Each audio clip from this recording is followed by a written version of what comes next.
Paz do Senhor, irmãos. Capítulo 1, verso 1, 2 e 3. A Epístola de João é composta por capítulos com poucos versículos.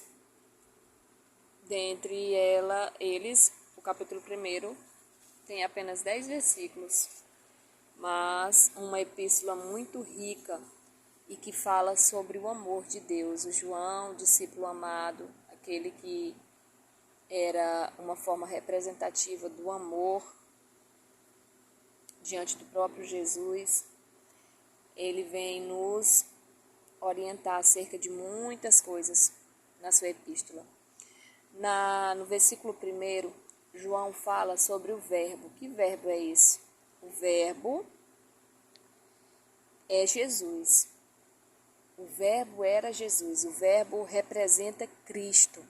O que era desde o princípio, o que ouvimos, o que vimos com os olhos, o que temos contemplado e as nossas mãos apalparam. Esse, o qual João fala, identifica, é o próprio Cristo.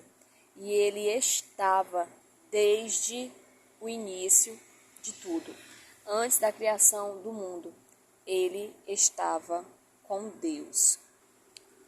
Esse o que era, que João fala aqui na sua primeira epístola, se refere ao mesmo verbo que João escreveu no Evangelho de João, no capítulo 1, quando ele diz: e no início era o verbo, e o verbo estava com Deus, e o verbo era Deus.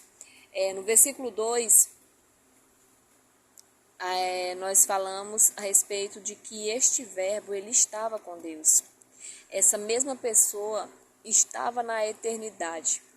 Deus não estava só, mas estava ali em trindade, manifestado em três: Pai, Filho e Espírito Santo. Deus, Jesus e o Espírito Santo. Então Pedro, no versículo 3, ele fala que é sobre isso que ele está falando. É sobre isso que ele está escrevendo. É sobre isso que ele anuncia. É sobre ter comunhão com Deus, com o Pai e com o Espírito Santo. Então, em toda essa epístola, nós vamos ouvir falar muito a respeito da Trindade.